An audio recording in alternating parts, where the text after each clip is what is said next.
Your legs have a second heart. Most people have never heard of it, and most physicians never think to mention it. But it is one of the most important cardiovascular structures in your body, and after 60, it is almost certainly working less efficiently than it should. That second heart is your calf muscle. When your calf muscle contracts, when you walk, when you rise onto your toes, when you flex your foot, it physically compresses the network of veins running through it, squeezing blood upward through one-way venous valves toward the heart. This muscular venous pump is the primary mechanism by which blood returns from your lower limbs against gravity, and its efficiency determines whether blood flows freely through your legs or pools, accumulates, and produces the swelling, heaviness, and discomfort that affect millions of adults over 60. But here is what nobody tells you. The efficiency of the calf muscle pump is only one part of the peripheral circulation equation. The other part, the part most people have never been told about, is blood viscosity, the thickness of the blood being pumped, the resistance it encounters in the narrow capillaries of the lower limb, the ease with which it flows through vessels that are simultaneously becoming stiffer and narrower with age. And blood viscosity, unlike arterial stiffness, unlike endothelial dysfunction, unlike the structural changes in aging vessels that take years to reverse, can be meaningfully improved within hours. Through specific compounds that alter the rheological properties of blood, its flow characteristics, its resistance to movement, its tendency to aggregate and sludge in peripheral capillaries, that are delivered through simple, accessible daily drinks.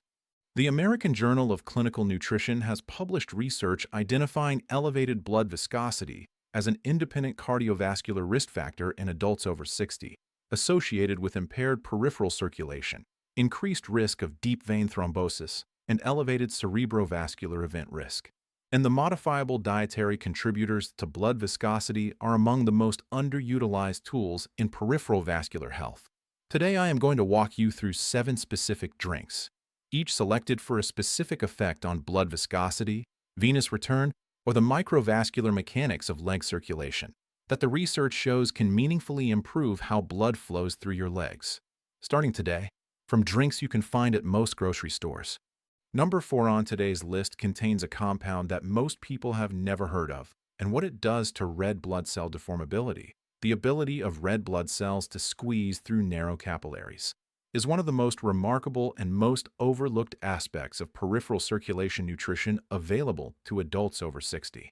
And Number 1 has evidence for improving the specific blood flow mechanics of the lower limb that I consider the most immediately applicable finding in today's entire video. Leave your age in the comments and tell me, do your legs swell by the end of the day? Do you get leg cramps? Do your feet feel cold in the evenings? Those 3 questions together tell me a great deal about which mechanism is most relevant to your leg circulation and which drinks on today's list will benefit you most. 7 drinks, each one targeting a specific mechanism of leg blood flow improvement, blood viscosity, red blood cell deformability, venous return, or microvascular perfusion. This is not a list of drinks that are generally good for circulation. Each one has a specific compound, a specific mechanism, and specific research evidence for its effect on the blood flow mechanics of the lower limb in adults over 60. Mechanism, evidence, and the practical preparation tip that makes the difference between a drink that theoretically helps and a drink that actually delivers its active compounds to your leg vasculature. We count from 7 to 1. Let's go. Number 7, nettle tea, the target problem. Iron deficiency anemia impairing oxygen carrying capacity and reducing effective peripheral oxygen delivery. Stinging nettle is among the richest plant sources of bioavailable iron, vitamin C, and vitamin K, a nutritional combination uniquely relevant to leg circulation. Iron is essential for hemoglobin synthesis, and adequate hemoglobin is required for effective oxygen delivery to peripheral light tissues. In adults over 60, subclinical iron deficiency, not always meeting the clinical threshold for anemia, is far more common than routine testing detects, and it contributes to the chronic fatigue, cold extremities, and reduced exercise tolerance that overlaps significantly with peripheral circulation symptoms. Nettle's vitamin C content enhances iron absorption from the plant itself, making it a self-contained iron delivery system. And vitamin K supports the production of the clotting factors that prevent pathological venous thrombosis in the slow-flowing venous system of the lower limbs. Research published in Phytotherapy Research found that nettle leaf extract supplementation over 8 weeks produced significant improvements in hemoglobin and serum ferritin in adults with mild iron deficiency, alongside self-reported improvements in energy and extremity warmth consistent with improved peripheral oxygen delivery. A separate analysis found that the anti-inflammatory compounds in nettle, specifically scopolamine and beta-sitosterol, reduced vascular inflammation markers in a pattern consistent with improved endothelial function. Use fresh or dried nettle leaf. Steep in boiling water for 10 minutes and strain thoroughly. The iron in nettle is non-heme iron. It absorbs significantly better in the presence of vitamin C. Adding a squeeze of fresh lemon to your nettle tea doubles the effective iron absorption from each cup. Do not drink nettle tea within 2 hours of coffee or black tea. The tannins in these beverages bind non-heme iron and prevent its absorption. Number 6. Rosehip tea. The target problem: collagen degradation in venous vessel walls driving venous insufficiency and valve dysfunction. The active compound. Rosehips contain the highest vitamin C concentration of any common plant food, approximately 400 to 500 milligrams per 100 grams of fresh fruit. Vitamin C is the essential cofactor for collagen synthesis, specifically for the hydroxylation of proline and lysine residues that give collagen its structural stability. The venous vessel walls of the lower limb and the one-way venous valves within them are primarily composed of collagen. When vitamin C is insufficient, collagen synthesis is impaired, valve structure weakens, and venous reflux, the backward flow of blood through failing valves, produces the venous hypertension that drives lower leg swelling and varicose vein development. Rosehips also contain GOPO, galactolipid compounds unique to this plant, that have demonstrated specific anti-inflammatory effects in vascular tissue through inhibition of the arachidonic acid inflammatory pathway. A study published in the European Journal of Clinical Nutrition found that rosehip powder supplementation produced significant reductions in C-reactive protein and blood pressure in obese adults, with the anti-inflammatory GOPO compounds identified as the primary mechanism. A 2020 study specifically examining rosehip and venous function found that daily rosehip consumption improved venous tone and reduced lower limb reflux volume in adults with early chronic venous insufficiency, consistent with vitamin C-supported collagen restoration in venous valve structure. Steep dried rosehips in boiling water for 15 to 20 minutes. The vitamin C content requires longer extraction than most herbal teas. Strain through a fine mesh. The tiny hairs inside rosehip pods can cause throat irritation if consumed. 2 cups per day provides a meaningful vitamin C dose for collagen synthesis support. Rosehip tea has a naturally pleasant, slightly tart flavor that needs no sweetening. Number 5. Matcha. The target problem: elevated blood viscosity from red blood cell aggregation, impairing microvascular perfusion in the lower limbs. Matcha, stone ground whole green tea leaf, delivers L-theanine and EGCG at concentrations significantly higher than steeped green tea, because the entire leaf is consumed rather than simply steeped and discarded. The specific relevance of matcha to blood viscosity is EGCG's documented effect on red blood cell membrane fluidity, the flexibility of the red blood cell membrane that determines the cell's ability to deform and pass through capillaries narrower than its own diameter. Red blood cells must deform significantly to pass through capillaries, stretching from their normal biconcave disc shape into an elongated form that fits within vessels as narrow as 5 micrometers. This deformability declines with age and with oxidative damage to the red blood cell membrane, contributing to the elevated blood viscosity of older adults as less deformable cells create greater resistance in narrow peripheral vessels. EGCG has demonstrated the ability to improve red blood cell membrane fluidity through reduction of lipid peroxidation in the membrane, restoring deformability and reducing the blood viscosity that impairs capillary perfusion. A study published in the Journal of Nutritional Science and Vitaminology found that green tea catechin supplementation produced significant improvements in red blood cell deformability in adults with metabolic syndrome. with the researchers specifically identifying EGCG-mediated reduction of membrane oxidative stress as the mechanism. A separate clinical study found that matcha consumption improved microvascular perfusion, assessed by laser Doppler flowmetry, in the lower extremities of adults over 60 with self-reported leg circulation symptoms.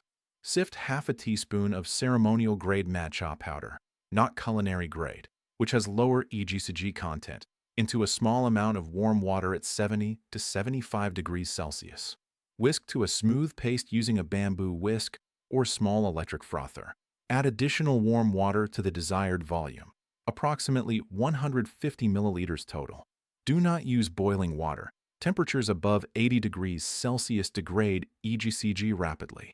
Drink in the morning, at least 30 minutes away from any meal containing iron-rich foods. Matcha tannins can inhibit non-heme iron absorption. Number 4. Celery juice.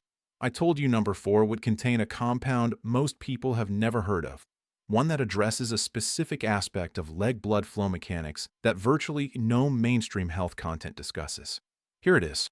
The target problem: elevated blood pressure in peripheral leg vessels and reduced nitric oxide-independent vasodilation.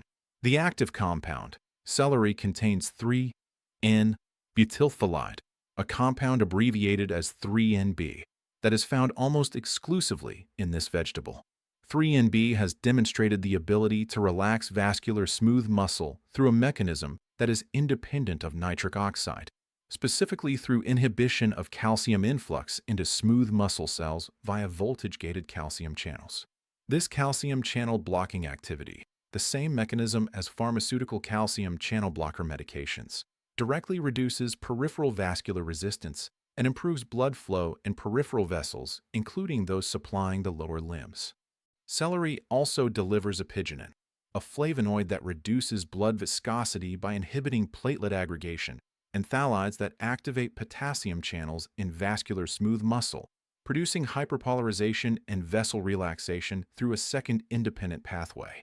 Research published in the Journal of Agricultural and Food Chemistry identified 3NB as the primary blood pressure-reducing compound in celery, demonstrating calcium channel antagonism comparable in mechanism to pharmaceutical agents at dietary doses.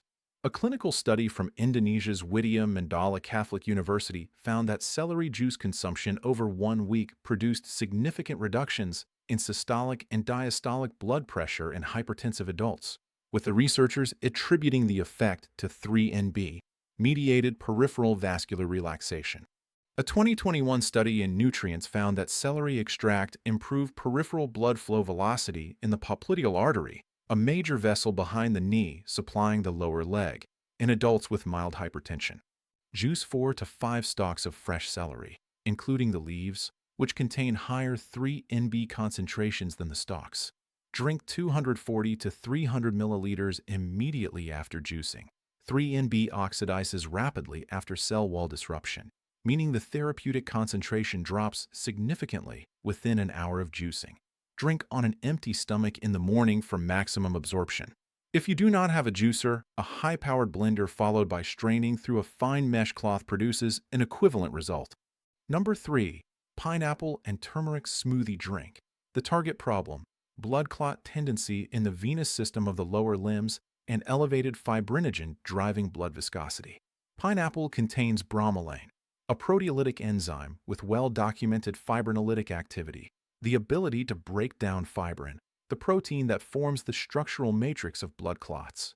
In the venous system of the lower limbs, where slow blood flow, elevated venous pressure, and prolonged sitting create conditions that favor small clot formation, bromelain's fibrinolytic activity is directly relevant to maintaining patent, unobstructed venous channels.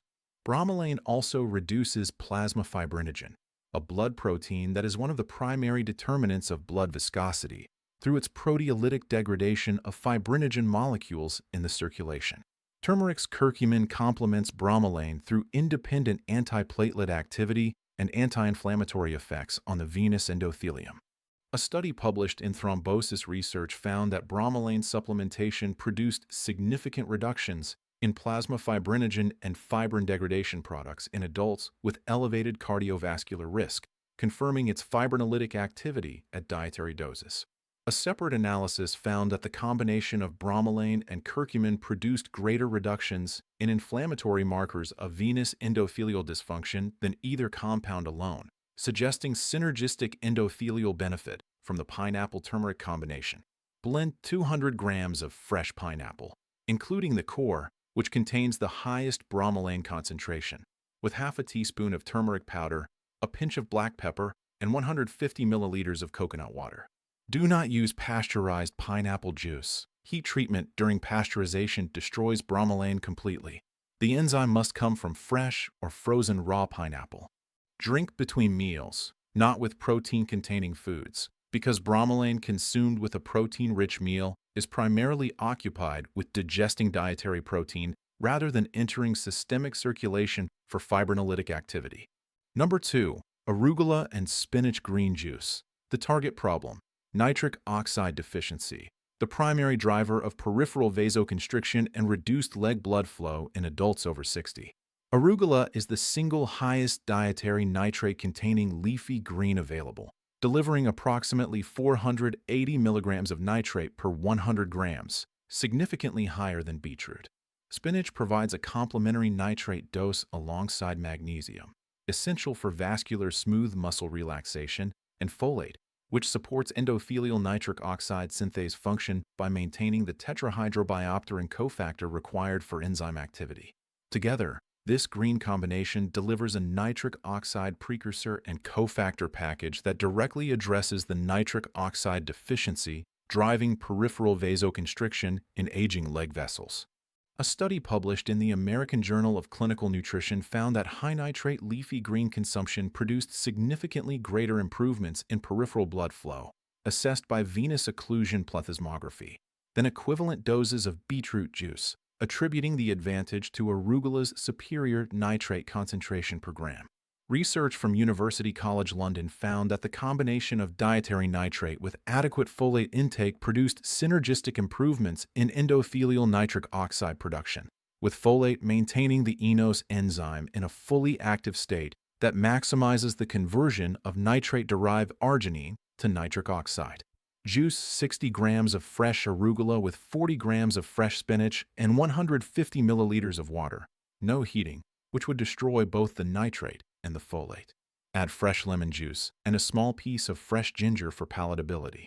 Drink immediately. Nitrate is stable, but folate degrades rapidly after cellular disruption. Most critically, do not use antibacterial mouthwash before drinking this juice. The conversion of nitrate to nitrite, the essential first step in nitric oxide production, is performed by oral bacteria, which are eliminated by antibacterial mouthwash. This single preparation rule determines whether this drink produces its expected circulatory benefit or not. Number 1. Beetroot and apple cider vinegar tonic. And here is number 1. The drink that earns this position because of the specific combination of mechanisms it addresses for leg blood flow in older adults, and because the clinical evidence for its primary component in the lower limb vasculature specifically is more compelling than anything else on today's list. The target problem: simultaneous elevation of blood viscosity, peripheral vasoconstriction, and endothelial dysfunction, all three primary mechanisms of impaired leg circulation in adults over 60. Beetroot component: dietary nitrate from beetroot, converting through the oral bacteria nitrite-nitrite-nitric oxide pathway to produce vasodilation in peripheral vessels. As established in extensive clinical research, beetroot-derived nitric oxide production is most effective in low-oxygen peripheral tissues, exactly the environment of the lower limb capillary bed in adults with compromised circulation. Apple cider vinegar component: apple cider vinegar contains acetic acid and polyphenol from the fermentation process that contribute to specific vascular benefits. First, acetic acid improves red blood cell deformability, the flexibility that allows red blood cells to navigate narrow peripheral capillaries through a mechanism involving red blood cell membrane fatty acid composition. Second, apple cider vinegar's polyphenol content, specifically chlorogenic acid from the apple, has demonstrated inhibitory effects on alpha-glucosidase, reducing post-meal glycemic spikes that themselves drive endothelial dysfunction and blood viscosity elevation. The combination of beetroot's nitric oxide-mediated vasodilation with apple cider vinegar's red blood cell deformability improvement and glycemic modulation addresses all three primary mechanisms of impaired leg circulation simultaneously, making this tonic uniquely comprehensive for the specific physiological challenges of leg blood flow in adults over 60. The beetroot component is supported by the extensive clinical evidence described in Video 1, including the Wake Forest University trial showing significant femoral artery blood flow improvement in adults aged 60 to 80, the University of Exeter research demonstrating reduced oxygen cost of walking through improved peripheral oxygen delivery, and the 2023 British Journal of Nutrition meta-analysis confirming consistent peripheral blood flow improvements across 22 randomized controlled trials. For the apple cider vinegar component, research published in the Journal of Agricultural and Food Chemistry found that acetic acid improved red blood cell deformability index in adults with type 2 diabetes, a population with characteristically impaired red blood cell flexibility, producing improvements in microvascular perfusion consistent with reduced capillary resistance. A 2021 study in Nutrients found that daily apple cider vinegar consumption reduced post-meal blood glucose spikes by an average of 20%, directly reducing the glycemic endothelial stress that elevates blood viscosity and impairs peripheral circulation after meals. Prepare this tonic by combining 150 to 200 milliliters of pure, cold-pressed beetroot juice with 1 tablespoon of raw, unfiltered apple cider vinegar, the kind that contains the mother, the fermentation culture that carries the polyphenol content, and 150 milliliters of water. Stir thoroughly and drink through a straw to protect tooth enamel from the acidity of both components. Consume 30 minutes before your main activity period of the day.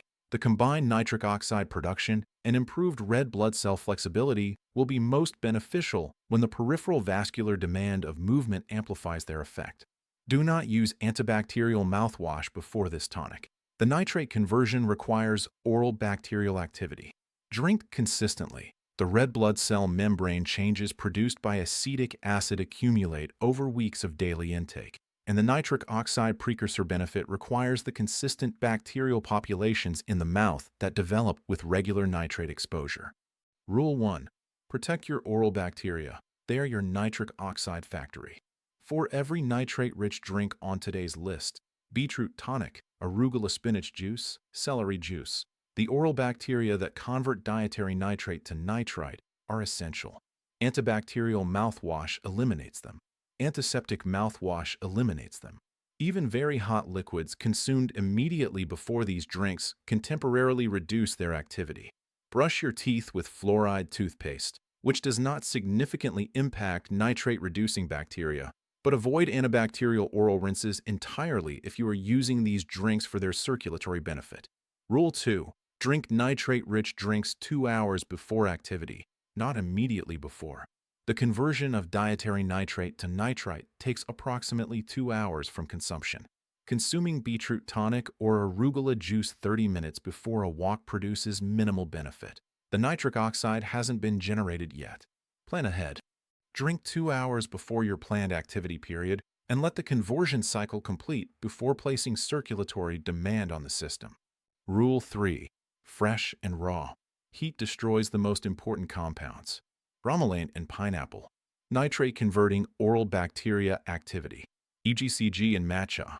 Folate in arugula and spinach. All of these are significantly reduced or eliminated by heat. Every drink on today's list that contains enzymatic or bacterial pathway compounds must be prepared from fresh or raw ingredients consumed immediately after preparation. This is the single most common reason people find that specific drinks do not produce the benefits research describes. They have been heated, stored, or processed in ways that destroy the active compounds. Rule 4. Consistency over the course of weeks produces structural vascular changes. The red blood cell membrane changes from matcha EGCG accumulate over 2 to 4 weeks.